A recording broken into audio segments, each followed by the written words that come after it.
देखो last class में हमने इलेक्ट्रिक फील्ड स्टार्ट किया था, ठीक है। क्या होता है इलेक्ट्रिक फील्ड? हर एक पॉइंट चार्ज अपने आसपास एक फील्ड ऑफ इन्फ्लुएंस बनाता है, ठीक है। उस इन्फ्लुएंस के फील्ड में जो भी दूसरा चार्ज पार्टिकल आएगा उस पर फोर्स लगेगा। वो फोर्स डिपेंड करेगा कि वो चार्ज पार्टिकल इस पॉइंट चार्ज से कितनी दूरी पर है और किस पॉइंट पर है, किस पोजीशन पर है, किस डायरेक्शन में है, ठीक है। इस तरह से हर एक पॉइंट चार्ज अपने आसपास एक फील्ड बनाता है, field of influence, that is called electric field. Space में हमारे आसपास कई सारे चार्ज पार्टिकल मौजूद होंगे, ठीक है, तो उनके कारण एक क्यूमुलेटिव इफेक्ट होगा, ठीक है। वो अपने आसपास एक इस तरह का फील्ड जनरेट करेंगे जो कि सभी के कंट्रीब्यूशन पर डिपेंड करेगा, that is called electric field. इसका मतलब हमारे आसपास हर पॉइंट पर इलेक्ट्रिक फील्ड डिफाइंड है। उसको कैसे हमने डिफाइन किया? किसी भी पॉइंट पर अगर इलेक्ट्रिक फील्ड निकालना है तो वहां एक पॉजिटिव टेस्ट चार्ज रख दो। पॉजिटिव टेस्ट चार्ज पर जो फोर्स लग रहा है, इलेक्ट्रिक फोर्स, वो निकाल लो। Force upon charge is equal to electric field. इस तरह से आप हर पॉइंट पर इलेक्ट्रिक फील्ड निकाल सकते हो क्या है, ठीक है। एक बार अगर हमें इलेक्ट्रिक फील्ड पता चल गया तो उसका फायदा ये है कि अगर आप किसी भी तीसरे चार्ज पार्टिकल को कहीं भी रखते हो स्पेस में तो उस पर लगने वाला इलेक्ट्रिक फोर्स को आप सीधे निकाल सकते हो। Force is equal to charge into electric field, ये हमने पढ़ा था।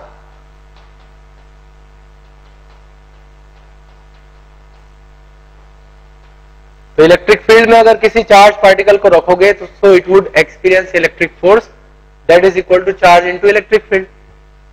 पॉजिटिव चार्ज है तो उस केस में फोर्स इलेक्ट्रिक फील्ड की डायरेक्शन में ही लगेगा और निगेटिव है तो अपोजिट डायरेक्शन में लगेगा, ठीक है। तो इस तरह से आप किसी भी चार्ज पार्टिकल पर फोर्स निकाल सकते हो, ठीक है।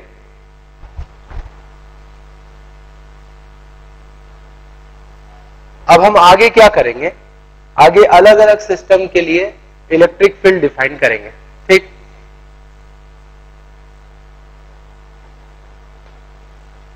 सबसे पहले electric field due to a point charge.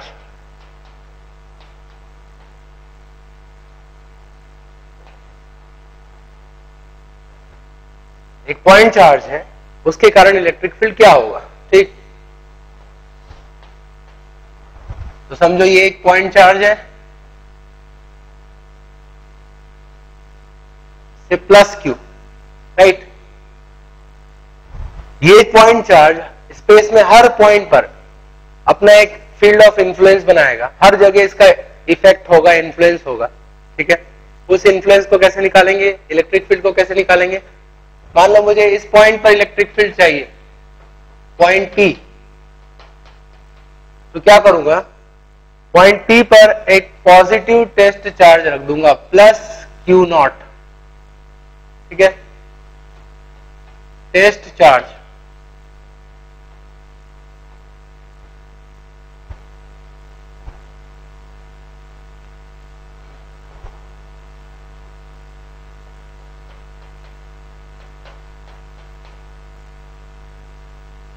इस पर लगने वाले फोर्स को निकालूंगा। अब सिर्फ एक ही चार्ज है, इसी के कारण फोर्स होगा, और तो कोई है नहीं, ठीक है। तो इसके कारण जो फोर्स लगेगा, हम जानते हैं प्लस प्लस मतलब रिपल्शन, जिसपे फोर्स इस डायरेक्शन में लगेगा। और अगर ये नेगेटिव चार्ज होता तो उस केस में फोर्स इस डायरेक्शन में लगता, अट्रैक्टिव फोर्स लगता। तो ये डायरेक्शन है फोर्स की, और हम जानते हैं जिस डायरेक्शन में फोर्स लगता है पॉजिटिव टेस्ट चार्ज पे, उसी डायरेक्शन में हम इलेक्ट्रिक फील्ड को डिफाइन करते हैं। तो डायरेक्शन भी इलेक्ट्रिक फील्ड की तरह होनी चाहिए, राइट। और E की वैल्यू क्या होनी चाहिए? Force upon charge. तो पहले फोर्स निकालो। कूलम्स लॉ से हम पॉजिटिव टेस्ट चार्ज पे फोर्स निकाल लेंगे। तो कांस्टेंट फ्री स्पेस है तो 1/4 pi epsilon not Q not upon, ये डिस्टेंस हमें पता होना चाहिए, मान लो R डिस्टेंस पर है, ठीक है। और साथ में फोर्स की डायरेक्शन किधर होगी? रेडियली आउटवर्ड डायरेक्शन में। तो अगर मुझे इसको वेक्टर फॉर्म में शो करना है तो उस केस में एक यूनिट वेक्टर लिखना होगा आर कैप। वो आर कैप यूनिट वेक्टर इस डायरेक्शन को रिप्रेजेंट करेगा। ठीक, now electric field is equal to force upon test charge, divide कर दो उसको। तो electric field is Q by 4 pi epsilon naught R square R cap।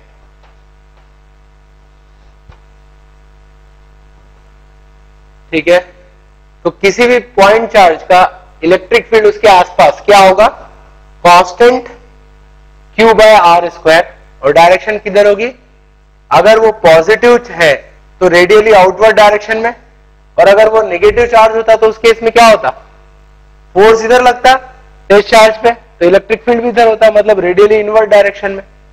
तो अब हम किसी भी चार्ज के लिए इलेक्ट्रिक फील्ड निकाल सकते हैं। पॉजिटिव है तो उसका फील्ड कैसा होगा, देखो इस पॉइंट पे रेडियली आउटवर्ड डायरेक्शन, इधर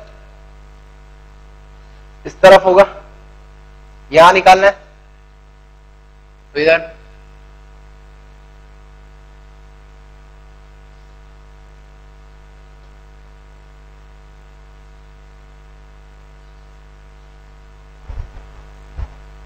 अगर पॉजिटिव टेस्ट चार्ज है, सॉरी पॉजिटिव पॉइंट चार्ज है, तो उस केस में उसका इलेक्ट्रिक फील्ड बाहर की तरफ होगा। सिर्फ 2 डायमेंशन नहीं, 3 डायमेंशन में भी। जैसे चार्ज यहां रखा है, मुझे यहां इलेक्ट्रिक फील्ड निकालना है, दोनों को एक लाइन से जोड़ दो, इस लाइन में बाहर की तरफ होगा।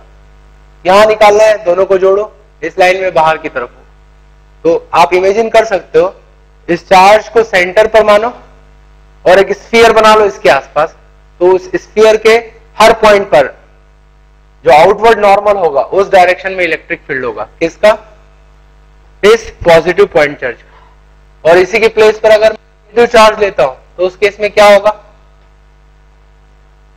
Electric field radially inward direction में होगा। यहां निकालना है, ये डायरेक्शन हो, यहां पर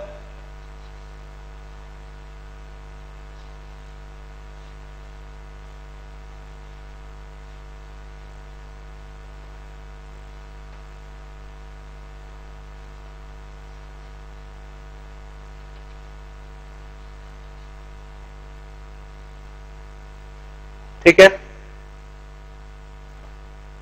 So that is electric field due to a point charge.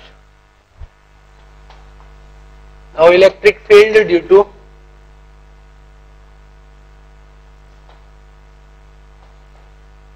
system of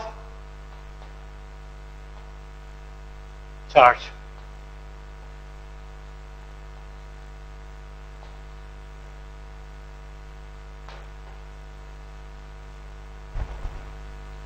एक पॉइंट चार्ज के बजाय कई सारे पॉइंट चार्ज मौजूद हैं, उनके कारण कितना इलेक्ट्रिक फील्ड होगा किसी भी पॉइंट पर, वो हमें निकालना है।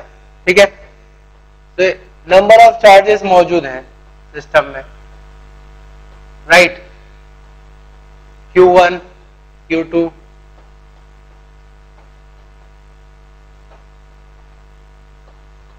इस तरह से नंबर ऑफ चार्जेस मौजूद है। ये सिस्टम हो गया, ठीक है, जो भी चार्ज है इसके कारण इलेक्ट्रिक फील्ड निकालनी है। मान लो मुझे इस पॉइंट पे इलेक्ट्रिक फील्ड निकालनी है, तो क्या करेंगे, तो अब सीधी सी बात है कि यहां पर जो इलेक्ट्रिक फील्ड होगा उसमें इसके आसपास मौजूद सारे पॉइंट्स का, सारे चार्जेस का कंट्रीब्यूशन होगा। ये अच्छी तरह से समझ लेना कि स्पेस में कहीं भी इलेक्ट्रिक फील्ड निकालना है तो उसके आसपास जितने भी चार्ज है, आसपास का मतलब पूरे यूनिवर्स में सभी चार्जेस का कुछ न कुछ इफेक्ट होगा वहां पे, सबका जो टोटल कंट्रीब्यूशन होगा उससे ही हम इलेक्ट्रिक फील्ड डिफाइन कर सकते हैं। ठीक है, तो Q1 का इलेक्ट्रिक फील्ड निकालो, यहाँ पे 2 का निकालो, 3 का, 4, 5, 6 सभी जितने भी है सबका फील्ड निकालो। और फील्ड, इलेक्ट्रिक फील्ड एक वेक्टर क्वांटिटी है, इसलिए हमें उसका वेक्टर सम करना होगा। दैट मीन्स हम लिख सकते हैं electric field at any point is vector sum of electric field due to all the point charges in the universe. Electric field at a point is vector sum of electric field due to all the point charges in the universe. ठीक है ना? जैसे 1 की बात करूं तो 1 को point P से कनेक्ट कर दो. अगर ये पॉजिटिव है तो इसका फील्ड बाहर की तरफ होगा यहां पर, और निगेटिव है ये चार्ज तो अंदर की तरफ होगा फील्ड. जैसा भी हो देख लो. ऐसे E1 हो गया. ऐसे 2 के लिए डिफाइन करो. 2 अगर निगेटिव है तो इस तरफ, पॉजिटिव है तो आगे, राइट. ऐसे 3 के लिए,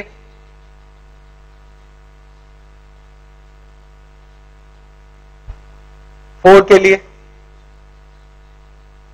ठीक है. तो आपको क्या करना है, उस पॉइंट पे सभी का इलेक्ट्रिक फील्ड निकालना है और उसका वेक्टर सम करना है. ठीक है. तो अगेन हमें यहां पे सुपरपोजिशन का प्रिंसिपल लगा है.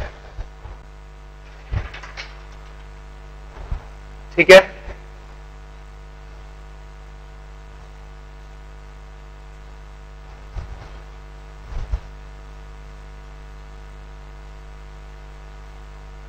एक एग्जांपल लेते हैं.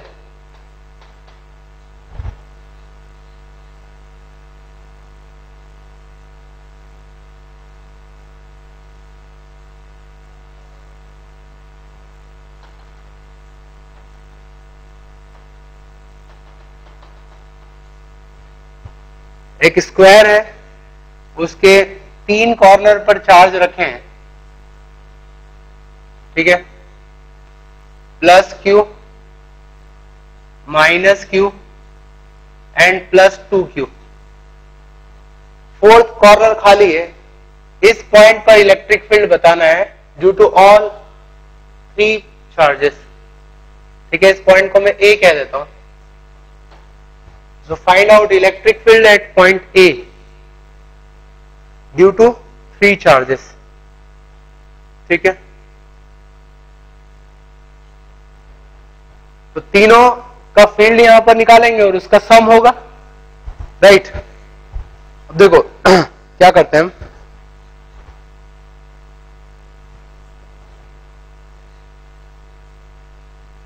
एक एक करके मैं 1 कह देता हूं, इसको 2 और इसको 3. ठीक. Electric field due two point charge 1 at this point. हम जानते हैं पॉजिटिव चार्ज का फील्ड रेडियली आउटवर्ड डायरेक्शन में होता है, तो यहां निकालना है. तो इसका जो फील्ड होगा ये इस डायरेक्शन में होगा. अभी याद करो, थोड़ी देर पहले मैंने बताया था +q के कारण कहीं भी अगर आपको फील्ड निकालना है, मान लो यहां निकालना है, तो आप इसको एक लाइन से जोड़ दो. रेडियली आउटवर्ड मतलब बाहर की तरफ होगा. यहां निकालना है, इसको लाइन से जोड़ो, रेडियली आउटवर्ड मतलब बाहर की तरफ होगा फील्ड. ठीक है. तो प्लस के कारण रेडियली आउटवर्ड, तो इसका फील्ड यहां पर होगा इस डायरेक्शन में. इसको मैं कह देता हूं E1. ठीक. कितना होगा ये भी निकाल सकते हैं हम. E1 का मैग्नीट्यूड, तो Q/4πε0. ठीक है. जो स्क्वायर है उसकी साइड हमें गिवन है A, right, by A square. Second के कारण इस पॉइंट पर फील्ड निकालना है. तो नेगेटिव चार्ज का फील्ड कैसा होता है, याद करो मैंने बताया था. इस चार्ज के कारण मान लो यहां फील्ड निकालना है, तो आप इसको एक लाइन से कनेक्ट कर दो. किधर होगा फील्ड का डायरेक्शन, रेडियली इनवर्ड, अंदर की तरफ. यहां निकालना है, लाइन से जोड़ो, अंदर की तरफ हो. यहां निकालना है, अंदर की तरफ. ठीक है. सो रेडियली इनवर्ड डायरेक्शन में होगा.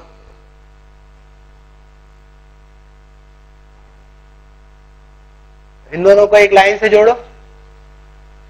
-q का फील्ड जो है अंदर की तरफ होगा. इसको मैं E2 कह रहा हूं बिकॉज ऑफ 2. 3 के कारण यहां पर इलेक्ट्रिक फील्ड तो पॉजिटिव है, तो रेडियली आउटवर्ड, तो लाइन से जोड़ो, इस डायरेक्शन में होगा E3. ठीक,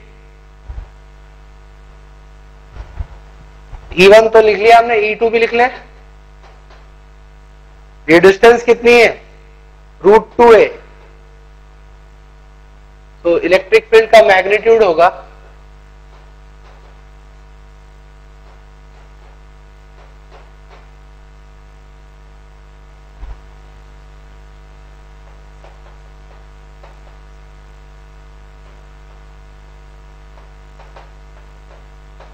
ये होगा इलेक्ट्रिक फील्ड। ऐसे इसके कारण डिस्टेंस कितनी है, a, 2q बाय 4πε0 a। ठीक, तीनों के कारण हमने फील्ड निकाल लिया।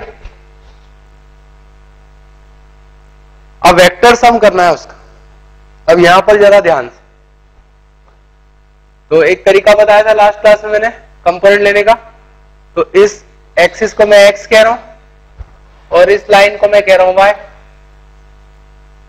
E1 तो x की डायरेक्शन में, E2 y डायरेक्शन में, सॉरी E3 y डायरेक्शन में, E2 जो है किसी एंगल पर है तो इसकी कंपोनेंट लेना होगा। हम समझ सकते हैं ये लाइन 45 डिग्री पर है तो इसके दो कंपोनेंट होंगे, इस तरफ होगा E2 cos 45 और इस तरफ होगा E2 sin 45। ठीक है, तो अब हम तीनों के वेक्टर को ऐड कर सकते हैं। तो समझना, एक एक करके लिख रहा हूं मैं, ध्यान से देखो। E1, सो दिस डायरेक्शन क्या है, आई कैप, प्लस E2 के दो कंपोनेंट लिए, E2 cos 45 negative x direction में, E2 sin 45 negative y direction में। ठीक है, सो दिस इज E2, तो ये हो जाएगा -q by 8√2πε0 a square I cap. ये x कंपोनेंट हो गया और y कंपोनेंट भी इतना ही होगा, ये हो गया E2 प्लस E3। तो E3 y डायरेक्शन में है,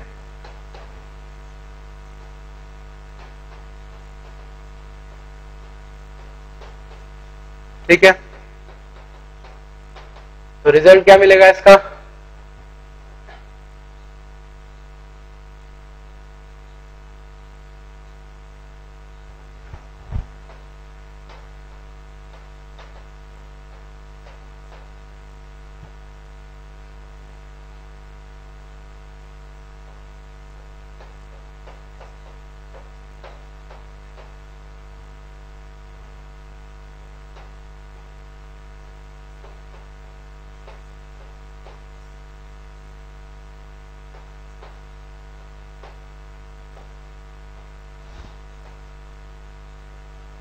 ठीक है।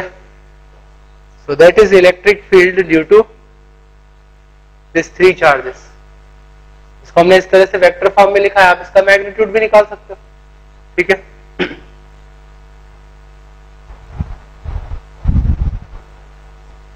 याद रखना है आगे इलेक्ट्रिक फील्ड में, और जैसे जैसे हम इसके एप्लीकेशन की बात करेंगे हम हर जगह वेक्टर की बात करेंगे।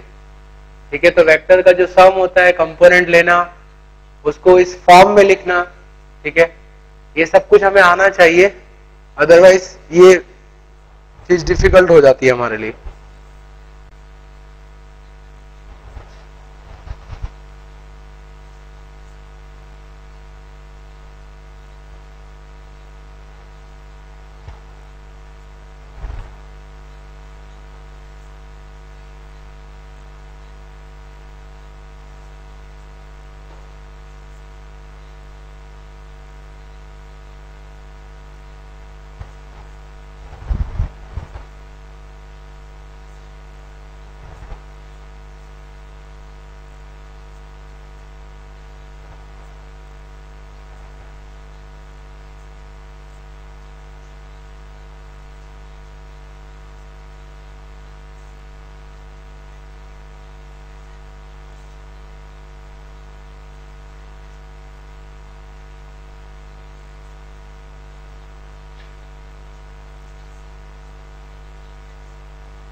देखो एक हेक्सागन है, उस हेक्सागन की एक साइड है ए और उसके 6 कॉर्नर्स पे इस तरह से पॉइंट चार्ज रखे हैं. Find out electric field due to this 6 point charges at the centre. Centre पर इलेक्ट्रिक फील्ड निकालनी है इस हेक्सागन में. चार्जेस गिवन है और साइड की लेंथ गिवन है.